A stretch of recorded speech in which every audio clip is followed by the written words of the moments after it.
Hi, welcome to George Washington's military career.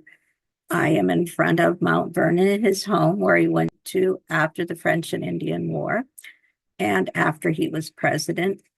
My name is Holly, and each month I do a digital discussion on a topic of history. George Washington's military career. And this uh, picture of Washington painting is Washington as a colonel of the Virginia Regiment, not the British Army. That was separate. It was a provincial regiment by Charles Wilson Peel, 1772, and it's in the collection of Washington and Lee University in Washington, Virginia. The military career of George Washington covered over 45 years, from 1752 to 1799, and it can be broken into three periods. And I'm going to be honest with you, I didn't know about the last one. There's the French and Indian War, which will become part of the global 7 Years' War, the Revolutionary War, and the Quasi-War with France. We're somewhat of an honorary role, but I never knew about that until I started researching this. And he had service in four different armed forces: the Virginia militia, British provincial militia. Okay, but it wasn't treated with the same respect as the British Army. So we got the Virginia militia, the British provincial militia, the Continental Army from the Revolutionary War, and the United States Army. That was for the Quasi-War. There he is crossing the Delaware, by the way. Many people viewed the Revolutionary War. That's what we associate with George Washington. That's his role, and that is why he became president. People viewed the Revolutionary War. It was the defining event of the 18th century. But the roots of independence started with the French and Indian War. Its enormous cost. It was very expensive. And the British and the colonists worked together to fight the French and some of the Indians, not all of them. But the expansion of British control, they wanted more land. Everybody that was coming here to a country that was not theirs wanted more land. Spain, Britain, France, and the Dutch. There was new taxes, there were restrictions on westward settlement, and growing colonial resentment all helped set the colonies on the path towards revolution. But I tell you, one of the biggest things was that they were being taxed for a war, and that was the French and Indian War. And the British, by the way, thought that they had come to the aid of the colonists, so that the colonists owed that taxation to them. Here's that painting again. His military career began during the French and Indian War. And by the way, I just quickly want to insert here that I saw a couple months ago something about young Washington, which is a movie about George Washington. I almost called him Thomas Edison during the French and Indian War. And I thought, wow, it'd be great to look at his whole military career. So that's where I got the idea from. When he was commissioned as a major in the militia of the British province of Virginia. Remember, they were under control. They were not independent states. In 1753, he was sent as an envoy from Great Britain to French officials and indigenous leaders as far north as present-day Erie, Pennsylvania. This is kind of an overview, and I'll go into more detail. The next year, he led another expedition to help build a fort near present-day Pittsburgh. By the way, my husband is from Pittsburgh area, so he's very familiar with these areas there. Before reaching the site, Washington, some of his men, and Mingo allies led by Tanacharison, and there's a couple of different ways. I listened to how to pronounce it, and there's two different pronunciations I came up with, and I went with this one. There's different spellings too. They ambushed a French scouting party. The party's leader was killed, though the circumstances of his death was disputed. And I can go on and on about this part later on. But this act of aggression during peacetime is considered one of the early military steps that led to the global 7 Years' War. French and Indian War was part of that, but it broke out in Europe as well. The French later attacked the fortifications Washington had built after the ambush, forcing him to surrender. After being released on parole, Washington and his troops returned to Virginia. So I'm going to go into a little more detail, but I have to tell you that this part is a little controversial as to who fired the first shot or who did the first action towards the other. In the 1750s, Britain and France competed for control of the Ohio River Valley. And this is, a lot of this takes place in Pennsylvania. There's a little overlap in Ohio. Maryland is also part of it. But the Pittsburgh and Maryland area are where we're going to focus on. Virginia's Lieutenant Governor, Robert Dinwiddie, and by the way, the governor was over in Great Britain. He didn't do anything. This guy was effectively governor. Ordered a British fort be built near the forks of the Monongahela River. Young George Washington, then a lieutenant colonel, led Virginia troops towards the frontier. So you can see it's where the rivers, the Allegheny and the Monongahela River come together. The confluence is what they call it. Washington camped at Great Meadows with a small, poorly trained Virginia force. And let me tell you something. George Washington wanted to be in the British military. This was their sop that they threw to him, was that he got to lead this Virginia regiment, but it was not treated with the same respect as if it had been regular British Army. After reports of the nearby French soldiers, Washington joined Tenacharason, the half-king, to locate them. On May 28, 1754, Washington's men and Mingo warriors ambushed, and Mingo are part of the greater Iroquois tribes that had all joined together. They ambushed the French at Jumonville Glen. The French commander, Joseph Coulon de Jumonville, was killed after the fighting. And this is one of the sparks of the French and Indian War. Washington returned to Great Meadows and ordered construction of Fort Necessity. The fort was hastily built and poorly positioned in low open ground. On July 3rd, 1754, a larger French force surrounded the fort during heavy rain. After hours of fighting, Washington surrendered, and a mistranslated surrender document made it appear that Washington admitted to assassinating Jumonville. Now, let me say this. This is supposedly what happened. I'm going to read you about. This is the National Park Service says this. The next year, on May 27th, Tanager Harrison, and I just said that wrong, sent a message to Washington in Great Meadows, where the Virginia regiment was camped. And there were not many men, by the way. It wasn't adequate to really be going against the French. The messenger told him a party of French soldiers was camped nearby. The next morning, Washington and the half-king surrounded the French camp. Fighting broke out, but only 15 minutes later, the French surrendered. They didn't have many people there, but they had their fort. The half-king, that was his nickname, saw that the French commander, ensign, but he also had not a military rank. He had a royalty rank as well, because he was of royal blood, was wounded. Jumonville was wounded. He went up to him and said, "Thou art not yet dead, my father." So the half-king went to Jumonville and said, "Even though you're injured, you're not dead." Then he raised his tomahawk and killed him. This act was symbolic of the half-king's feelings. He was using Jumonville as a symbol for all the French, and he wanted the French to leave. Washington asked the half-king to fight with him at Fort Necessity. However, he was skeptical of Washington's chances.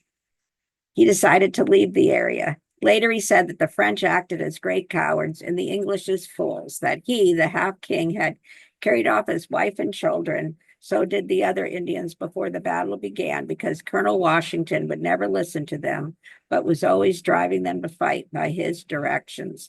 And by the way, the Half King, he had been captured as a child and was probably born into a different tribe, Catawba, but the Seneca, which the Mingos were part of, adopted him and raised him, and he was killed shortly thereafter in the fall of 1754. He died. He explained his animosity towards the French because he said when he was young, during his capture, the French soldiers had killed, boiled, and eaten his father, and he wanted revenge. And the French and Indian War was just starting when he died. So he certainly contributed to the conflict. But I keep on reading more and more things. And today, actually, I read another thing on the Mount Vernon site that said that actually that there was a shot actually fired, and it was Washington that did it. So will we ever know? The Half King had a role, Washington had a role. Do we know who fired the first shot? Do we know who? And Washington did not realize that he was signing that he assassinated the Half King. Even if he had done it, would he have admitted it? Probably not. The surrender of Washington deepened the friction already dividing Britain and France. And let me say one other thing. Numerous Indian tribes were allied with the French, who kind of were there, viewed themselves as protectors, but didn't. It wasn't quite a dictatorship of the indigenous people. Whereas at the time, the British, they felt, who also had Indian tribes allied with them, they were seizing more of their land at the time. This is going to change, by the way, during the Revolutionary War. So it's a little tricky. So France seized upon the Jumonville affair as evidence of British hostility. What began as a Northern American clash escalated into the worldwide 7 Years' War. Throughout this ordeal, Washington had to learn hard lessons in command, diplomacy, and frontier combat. And boy, did he, because basically George Washington, he was the person in charge right then. And no matter what happened, Jumonville died. Washington was in charge. He admitted that he killed him because the document, he didn't know what he was signing, which is a good lesson for all of us, not to sign anything you're not sure of. So shortly, he goes back home to Mount Vernon, and then what happens? Well, the Battle of the Monongahela. In 1755, Washington was an aide-de-camp, so basically an assistant, and it was a voluntary role, by the way, to General Edward Braddock, who I think gets kind of a raw deal on the ill-fated Braddock expedition. On July 9th, 1755, and this is still the French and Indian War, Braddock's force was ambushed near the Monongahela, I know better than that, Monongahela River. French troops and indigenous allies fired from cover in the woods. British soldiers struggled in the fight in unfamiliar terrain. Washington tried to rally troops and survived, despite his horse being shot out from under him. Braddock was mortally wounded, and the British suffered heavy casualties. Also known as Braddock's Field, or the Battle of the Wilderness, not the Civil War battle. The battle took place near present-day Braddock, Pennsylvania. The British defeat ended Braddock's expedition and left Fort Duquesne under French control. He was mortally wounded about 3 hours in of fighting. But this is what I also want to mention to you, that George Washington was very sick during the French and Indian War while serving as that assistant or aide-de-camp. In June 1755, Washington wrote his brother, "I was seized with violent," he didn't spell it right, "fevers and pains in my head." He had contracted dysentery, which you get from unclean water, most likely because of fecal material. The pain was so severe that Washington had to travel lying down in a wagon. About 2 weeks later, he was recovering as Braddock's forces reached Fort Duquesne.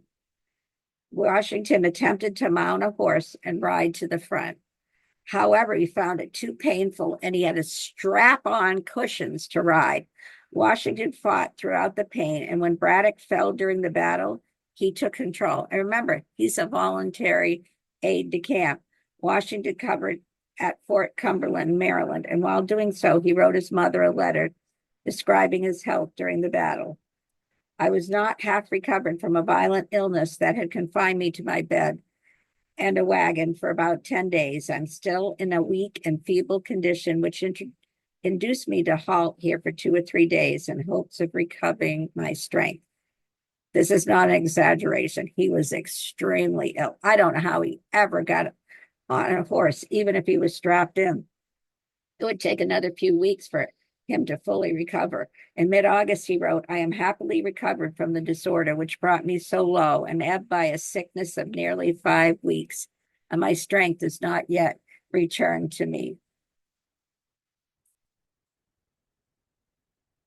So after Braddock's defeat, Washington resumed command of the Virginia Regiment, and he had been promoted.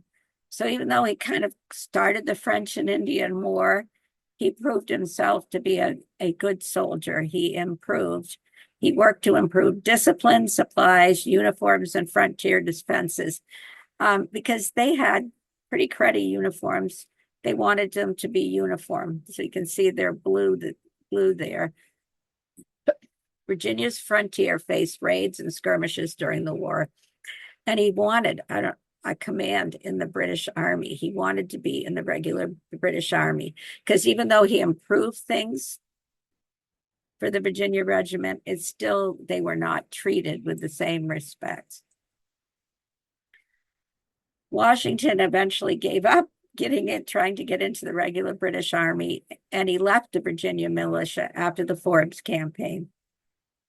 And though it seemed that the tide had turned for the French, eventually the British do win this war, but at a high cost of many lives, land loss for the indigenous people, so many deaths, so much death. The war gave him valuable experience in command, logistics, frontier warfare, and you know what? Politics. It was very political. Britain later restricted settlement west of the Appalachians through royal proclamation in 1763. And it's a change from the book, but a good movie on the French and Indian War is Battle of the Mohegans, the Last of the Mohegans, excuse me, if you're interested in seeing that. It kind of gets me sometimes, and they changed some things, but it's still very well done. Many colonists, including Washington, resented restrictions on land. They believed they had helped win. But the British, they are superior to the colonists, they believe, in every way. And those tensions are going to lead towards the American Revolution. And there is Mount Vernon portrayed as during that time period that Washington was there. And by the way, the Young Washington movie, there are a couple things that I found that weren't quite as how they happened. And there's a little scene, yes, where he goes and cuts down a bunch of trees. But overall, and I'm not a big movie goer, I'm more of a reader, but I really wanted to see this movie, and I thought it was very well done overall. Even with a couple of things that they had to change, I would urge you to go see it. And the other thing I wanted to mention, I don't get into this a lot because I had done something on the enslaved of George Washington's household, but he would have taken some of his slaves with him during the French and Indian War. And I know that his valet, who was also a slave, was with him during the Revolutionary War. During this time when he's gone, um, he's the owner of Mount Vernon. He's in the French and Indian War, so I have to backtrack a little bit. He meets a beautiful young widow named Martha Custis. She had 4 children to raise. At the age of 26, 2 of her children died quite young, and then later on, eventually, all of her children die. And I will mention that George Washington will eventually adopt her grandchildren, the 2 that they helped raise, but they never had children together. But legally, they never count them, as though they were his children. If did he actually formally adopt them? That's a good question, because in my last presentation, I didn't. He raised them. It was as though he adopted them, but I didn't actually find proof that he did adopt them. So I kind of go back and forth on that. But in 1758, during a break in the French and the Indian War, Washington visited Williamsburg, where Virginia's leading men gathered for meetings of the House of Burgess. So that's how they were running things back then. And after hearing of Martha's availability, he began considering his future and his prospects for marriage. We don't know the exact date of their first meeting. They may have met earlier, actually, when she was still married to Daniel Custis, who was actually 20 years older than her, since they shared many acquaintances. And he traveled 35 miles from Williamsburg to Martha's home to visit her on March 16, 1758. And after returning for another visit, Washington returned to his military post. But on January 6, 1759, George married Martha Dandridge Custis. She was considered beautiful, she was charming, and George required significant wealth and partner for the next 4 decades through marriage. And though he had his own enslaved, Martha had a lot more. And upon his death, the people that he enslaved, he had Martha free. And she ends up doing it a little earlier, I think, not waiting for the reading of the will. But between 1759 and 1775, George served many terms in the Virginia House of Burgess and focused on improving farming practices at his plantation, and he did use the labor of the growing enslaved community. Martha joined George in Cambridge in January 1776. I'm going to talk about the Revolution in a minute, as she would at all winter quarters during the subsequent campaigns, because it's winter, they are not fighting, but it's still no piece of cake. All their letters were destroyed by Martha after his death, which is too bad for us who are interested in history that we are unable to access them. But of course, she wanted her privacy. Between April 1775 and December 1783, Martha was able to be with her husband about half the time he was away, which is amazing. Yes, some other women did it as well, but he was the highest ranking person in charge. He regarded his wife's presence as essential to the revolutionary cause, so much so that he sought reimbursement from Congress for her traveling expenses. Before she could accompany George at military encampments, she had to protect herself and the troops from one of the deadliest threats of the era, smallpox. And getting immunity from smallpox was not easy, and so many of his men caught smallpox. So what they had to do was open a sore on somebody that had smallpox and get some of that material from that sore and expose Martha to it in a weaker form. And eventually what happens is that they get a mild case of smallpox. The danger is that you could come down with a horrible case of smallpox. So her devotion to her husband must have been great to undergo that. And there's some pictures of them, George and Martha. So he gets to go back for a little while, but then the call comes. The First Continental Congress, because remember, he's active in the House of Burgess in Virginia. The The first Continental Congress, though, is held in Philadelphia from September 5th to October 26, 1774, where delegates, including George Washington, petitioned King George III for redress and organized a boycott of British goods. Remember, they're getting taxed, taxation without representation. Washington was a prominent Virginia planter and a veteran of the French and Indian War, and he attended as a delegate, showcasing his growing political influence. Tensions escalated within the outbreak of violence at the battles of Lexington and Concord on April 19, 1775, where British troops attempting to seize colonial arms clashed with Minutemen, marking the war's start. On June 14, 1775, attending the Second Continental Congress in military uniform, George Washington was appointed as the commander-in-chief of the Continental Army by his fellow congressmen. He was chosen, realize they had the Continental Congress. That's why it's called congressman. It's not the actual Congress we have today. He was chosen for his military experience. Yes, he had been in battle, though he had not had the kind of experience where he's the leader of an entire army. He had a small regiment.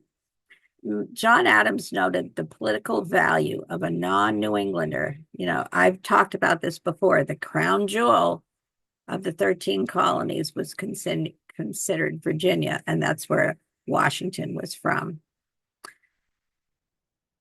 So they thought, and Adams is from Massachusetts. He thought the value of a non-New Englander leading the largely New England forces around Boston was great.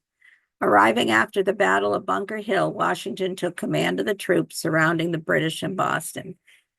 There's going to be 8 years of war before he could return home for an extended period of time. And this cut off, but it shows Washington taking command of the American troops at Cambridge, Massachusetts, July 3rd, 1775. In September 1781, as the combined American troops made their way down to Yorktown, Virginia, Washington was able to make a brief visit to his home along the Potomac River. During this visit, Washington and French General Rochambeau refined their plan for defeating Charles Cornwallis's forces trapped on the York Peninsula. And I am going to go back in time a little bit. Prior to his, and there is the French general, because this is just telling about the end where he gets to go home to Mount Vernon. Prior to his appointment as head of the Continental Army, I want to tell you about his actual military experience, which you kind of know about already. He had never commanded a large army in the field.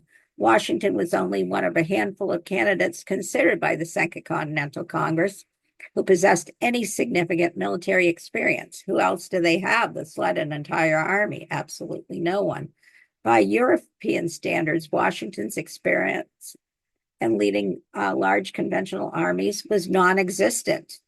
Leading up to the French and Indian War, he had commanded the Virginia Regiment, but never had more than 2,000 men in his ranks. And then he had served, yes, as a voluntary aide-de-camp to Braddock. But in 1754, Washington commanded roughly 100 regulars and 300 militia at the ill-fated Battle of Fort Necessity. Washington was chosen, by the way, you can go visit that today.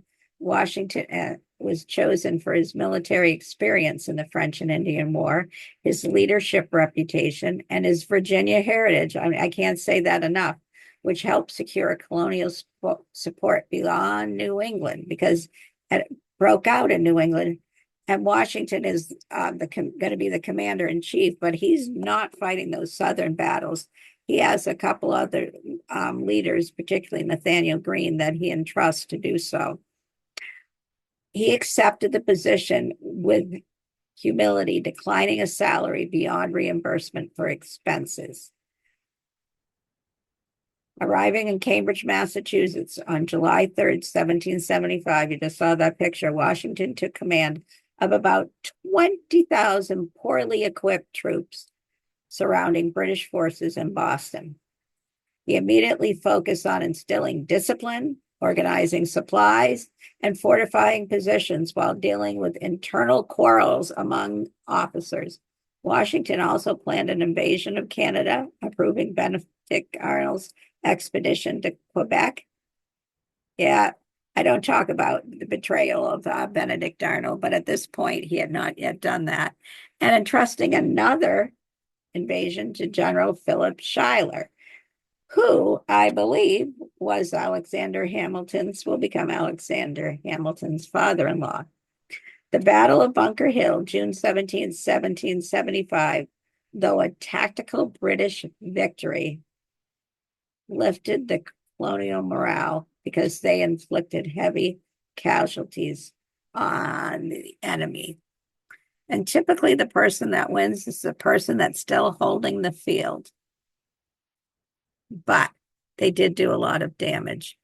Despite his lack of experience in managing large armies, Washington brought several strengths to his new position as commander of the Continental Army.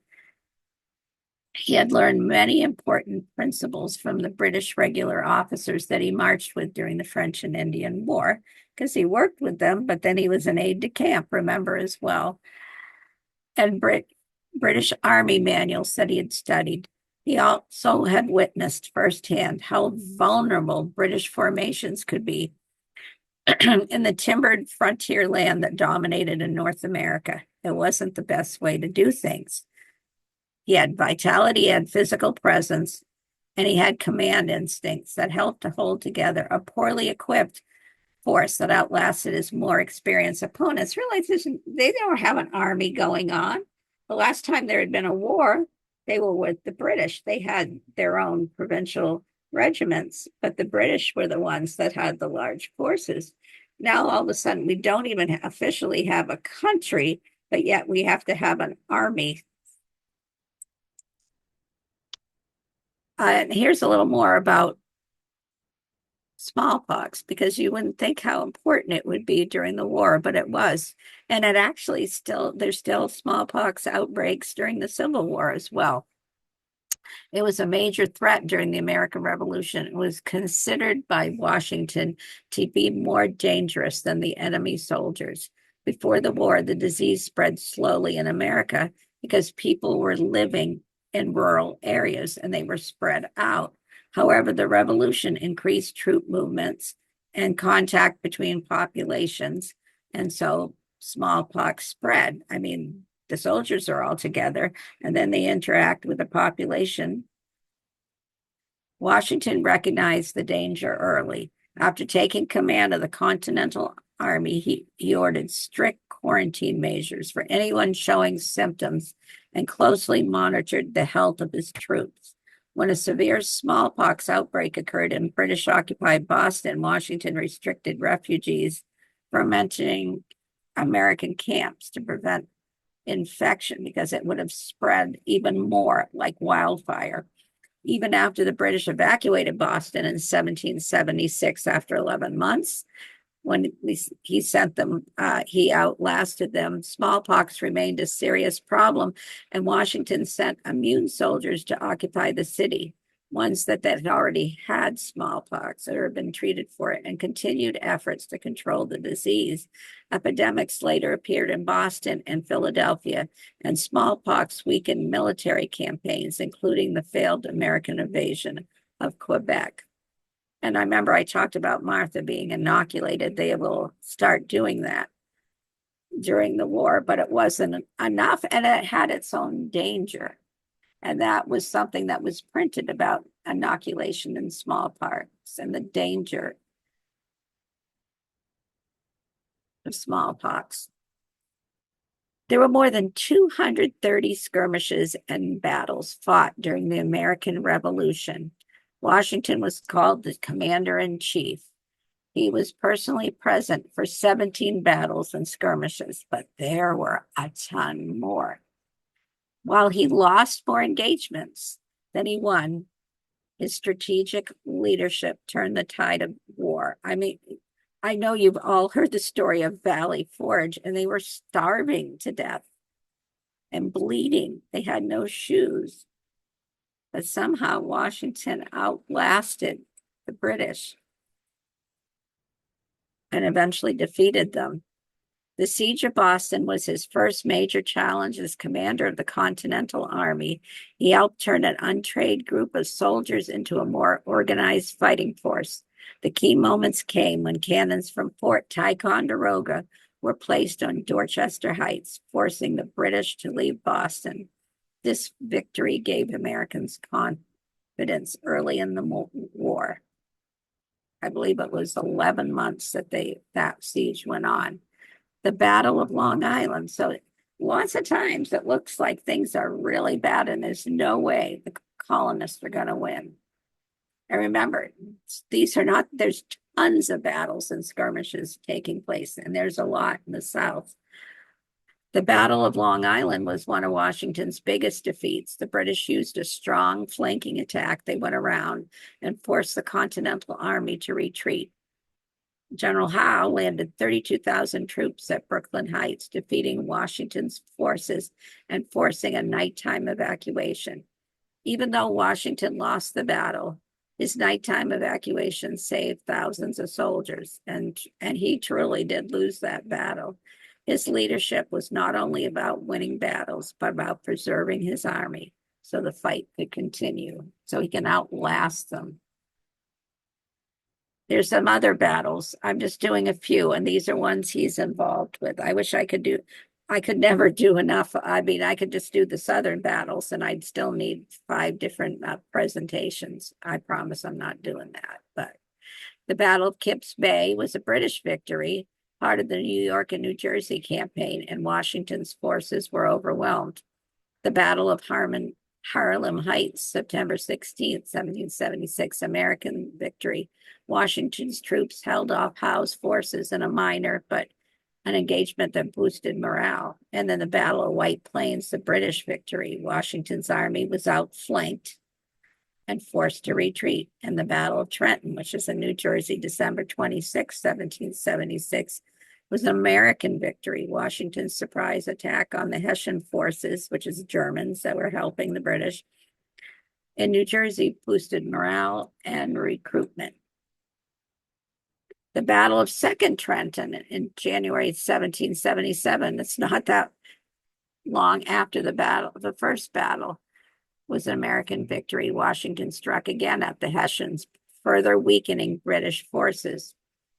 There's the Battle of Princeton, the following day in 1777, American victory. Princeton, New Jersey, was Washington's follow-up victory after Trenton.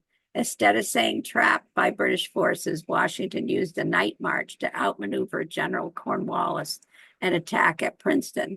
This win helped secure much of New Jersey and showed the Continental Army could recover quickly and keep pressure on the British. But there's a lot more time. The Revolutionary War goes on until 1783. The Battle of Brandywine. Now, this is a pretty well-known one. September 11th, 1777. Brandywine was a British victory during the campaign for Philadelphia. Washington tried to stop the British advance, but the British army outflanked the Americans. Even though the Americans lost and Philadelphians later fell, the battle showed Washington's willingness to keep challenging the British, even when facing a stronger army. October 4th, 1777, the Battle of Germantown was a British victory. After capturing Philadelphia in September 1777, General William Howe stationed British troops at Germantown. Washington took a bold risk there. He planned a surprise attack on British forces near Philadelphia. The attack became confusing because of fog, difficult communication, and mistakes made on the battlefield. His troops failed to execute his complex plan. The British repelled the Americans and inflicted heavy casualties. Although defeats at Germantown and Brandywine led some to question Washington's leadership, the battle showed that his army was becoming a disciplined force. You had to look hard during this battle, but I think the biggest thing he did is he persevered. He kept on going. on June 28th, 1778, the Battle of Monmouth in New Jersey was a tactical draw, but as both armies fought to a standstill in the extreme heat. And that's the one where you hear about Molly Pitcher. However, the Continental Army claimed a major strategic victory because they held the battlefield. Remember, I spoke about that? Monmouth showed how much the Continental Army had improved after training at Valley Forge, and they went through hell at Valley Forge. Washington's they had no shoes, they had no food. I don't know how they kept on going. Washington's army fought the British in extremely hot weather at the Battle of Monmouth, and that's where Molly Pitcher and other women would originally help cool off the cannon by pouring water. Molly Pitcher's husband collapses. Whether or not that's her real name, no, it's not. And she takes over firing the cannon. But it was a hellacious, brutal day in the heat and casualties.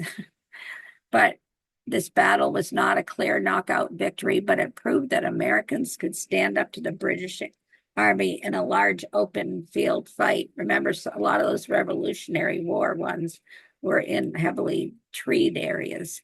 This battle is noted for being one of the longest single days of combat. And I already told you about Molly Pitcher. And I'm going to wrap it up here, so I'm skipping ahead. The Battle of Yorktown was Washington's greatest strategic success and the last major land battle of the Revolutionary War. There's going to be battles on sea. Washington worked with French forces on land. Isn't this ironic, since they were fighting against the French during the French and Indian War, to trap General Cornwallis in Virginia. When Cornwallis surrendered, it convinced Britain that the war was no longer worth continuing, and Yorktown showed Washington's patience, planning, and ability to work with allies. Washington's victories, especially Trenton, Princeton, and Yorktown, were turning points. They boosted Continental Army morale after defeats in Long Island and forced the British to divide forces, which weakened their position. They also secured some key territories. The American victory at the Battle of Yorktown in 1781 was a decisive moment in the Revolutionary War. It ended major military operations and paved the way for peace negotiations that led to the Treaty of Paris in 1783. And that was where it was formally recognized the independence of the United States. That victory also strengthened George Washington's reputation as an outstanding military leader and showed the importance of the Franco-American alliance in securing success against the Britain. And when the French entered the war, it really boosted things for the Continental Army. The Battle of Yorktown marked a turning point in world history and not only brought an end to British rule over the colonies, but it laid the foundation for a creation of a new nation based on the principles of liberty, self-government, and it should say in democracy, but we are really a republic. Yorktown is still one of the most momentous events in American history, symbolizing the triumph of the American colonies and the birth of the United States. And the Declaration of Independence came out on July 4th, 1776, but the war continued till 1783. But the major land battles were done. Following the end of the Revolutionary War in 1783, George Washington said farewell to his troops and returned to his home at Mount Vernon, eager to resume his private life as a farmer and landowner. He faced financial difficulties due to neglecting plantations, uncollected rent, no productivity of his lands, which required months of attention to restore productivity. And then he focuses on the mansion is becoming run down. He was trying to salvage his farm. He wanted to entertain friends and visitors. why watching from afar national affairs, but he's home, Mount Vernon, Virginia. He does not want to be called back for anything. But in 1784, Washington took a trip west to inspect lands he owned along the Potomac River and in western PA. This journey disclosed the need for improved navigation and trade routes, inspiring him to help establish the Potomac Company in 1785, and that focused on enhancing river navigations, which they used a lot, and trade between the eastern states and western territories. Different countries were doing different things originally there. Of course, now the 13 colonies are part of the United States. They're no longer part of Britain. His efforts in promoting commerce between the states led to the Mount Vernon Conference, where representatives from Virginia and Maryland agreed on cooperative measures for navigation, tolls, and trade, and setting a precedent for future interstate collaboration. And some people believe that though we were now a country, that until we go through the Civil War, do we really see ourselves as a unified force? And even then, it takes a long time for the Southerners to feel welcomed into the country, and for us, for things to go back to us, not even, and never really was, but to feel like we're one country. And nobody was happy with the changes that had happened for a long time. But, yeah, there was some unity, but they still focused more on individual states' rights. But I'm digressing, so I'm going to go back. He wanted a quiet life. His involvement in the Western land development, interstate commerce, you know what it did? It drew him into national politics and public matters. The success of the Mount Vernon Conference encouraged James Madison and others to convene the Annapolis Convention in 1786, which led to the Constitutional Convention of 1787, where Washington was unanimously elected president of the convention. His leadership during this period helped shape the foundation of the United States government. The convention ultimately debated and ratified the Constitution of the United States, making it one of the most important events in American history. Now, the Declaration of Independence is kind of like our statement of what we are as a country, but the Constitution, those are the rules that define our country. Although Washington was widely expected to win the presidential election, many were unsure whether he would accept the presidency. Does he look happy? He did not campaign for the office and publicly he did not want to be a king. Expressed a preference for remaining a private citizen at Mount Vernon. The Electoral College, they had established that electors met on February 4th, 1789. But the official count was delayed because Congress initially lacked a quorum. The electoral votes were not officially counted till April 6, 1789, roughly 2 months later. Can you imagine? Washington received a unanimous electoral vote, making him the only U.S. president to receive every electoral vote. And he did this in both of his presidential elections. Of course, nobody ran against him. And John Adams is going to end up being his vice president. A separate vote. And then later on, they start doing this person with the second most votes to become vice president. And that never was a good idea. People that had nothing in common trying to run the country together. But then again, you could talk about the value of the vice presidency. But again, I'm digressing. So on April 14th, Secretary of Congress Charles Thompson, who had been present for the Declaration of Independence, he was the secretary that signed in small letters underneath Hancock's signature, notified Washington of his election. Washington then reluctantly accepted the office, citing his duty to serve his country. 2 days later, Washington left Mount Vernon for New York City, then the nation's capital, to begin his presidency.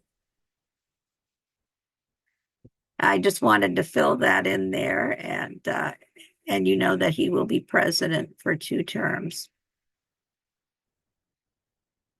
The quasi-war was an undeclared naval conflict. I've never heard of this, between the U.S. and France that lasted from 1798 to 1800. It was an early test of American foreign policy and neutrality.